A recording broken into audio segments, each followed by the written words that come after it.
Growing up, I always thought my parents were fair. They weren't rich, but they always made sure we had what we needed. At least, that's what I believed. But everything changed the moment I turned 18 and told them I wanted to go to med school. I can still remember the excitement in my chest as I sat at the kitchen table, holding my acceptance letter like it was a golden ticket. "I just need your help with tuition. I'll pay you back, I swear," I said. But when I looked up, the excitement was quickly replaced by confusion. My dad sighed heavily, and my mom glanced at my sister, Sarah, who was scrolling on her phone like she didn't even care. Then, my dad dropped the bombshell. "We can't help you, son. Money's tight." I was stunned.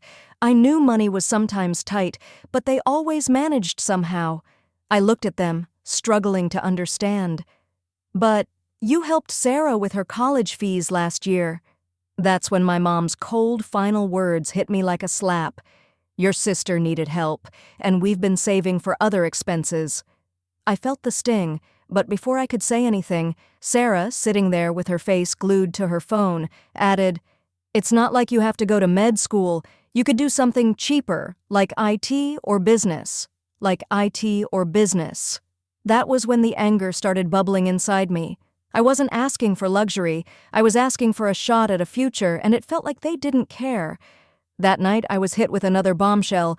Dad came home with a brand new car for Sarah, and not just any car, a shiny, expensive one, far beyond their usual spending habits. I sat there staring at it in disbelief. That's when it clicked. They weren't out of money. They just didn't think I was worth the investment. I was furious. My own family was making it crystal clear. I wasn't important enough for their help. They had chosen Sarah over me, and it hurt deeper than anything I'd ever felt before. But what could I do? They made their choice, and I wasn't part of it. That night, I stared at my acceptance letter, my dreams of med school fading. How could I afford it without their help? How could I afford anything at all? But then something inside me snapped. If they weren't going to help me, I would help myself. I had no other choice. I needed to make my way, even if it meant sacrificing everything. The next day, I went out and applied for jobs, anything that would pay. I ended up working as a builder for a local construction company. It wasn't glamorous, it wasn't what I dreamed of, but it was enough to cover community college while I saved for med school. The first day on the job was grueling. My body wasn't used to the physical labor of carrying heavy bricks and mixing cement under the hot sun. My hands were covered in blisters by the end of the shift, and I could barely move the next morning. But I didn't complain. I couldn't. Every ache, every bruise reminded me why I was doing this. I wasn't just building houses. I was building my future. Meanwhile, my parents and Sarah acted like everything was fine.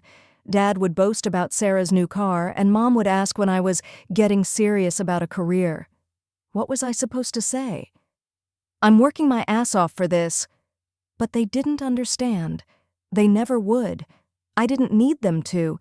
I just needed to keep pushing forward. Day after day, I pushed myself harder than ever. I woke up at 5 a.m., worked a 10-hour shift, and then took night classes at the local community college. It was brutal, but I couldn't stop. My goal was always in the back of my mind: get into med school, no matter what it took.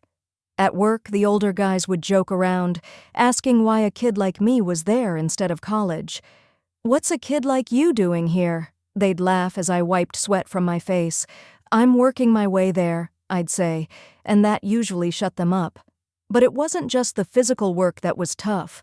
It was going home and seeing Sarah living her best life, parked in her shiny new car, talking about how easy her college classes were, and complaining about how boring her weekends were. Meanwhile, I was breaking my back to afford a single semester's worth of classes. And my parents? They never once asked how I was doing. The only time they mentioned my job was when Dad said, "At least you're learning the value of hard work." I wanted to scream. Hard work? I'm drowning in it while Sarah gets everything handed to her. But I didn't say anything. I couldn't. The only thing I could do was prove them wrong. After a year of nonstop work, I saved up enough to transfer to a better college. It wasn't med school yet, but it was a step closer. The day I received my acceptance email was the first time in a long while that I felt like all the sleepless nights and hard work had finally paid off. But when I told my parents, their reaction was underwhelming. "That's good," Mom said, barely looking up from her magazine. "Just don't forget to keep working." Dad added, "You don't want to end up in debt." I didn't expect them to throw a party, but a little enthusiasm would have been nice. Still, I didn't let it bother me. I had gotten this far without their support, and I didn't need it now. College life wasn't any easier. Balancing work and school was harder than I ever imagined. One night after my car broke down and I had to walk 3 miles in the rain to class, I realized just how far I was willing to go. And when I got sick but couldn't afford to miss work, I realized that no matter how tough things got, I would keep going. But the calls from my parents didn't stop. They'd ask for money, like when my mom needed help with groceries or when my dad needed help fixing his truck. But the worst part was when they started talking about Sarah, about her vacations and shopping sprees. Meanwhile, I was eating instant noodles in my tiny apartment.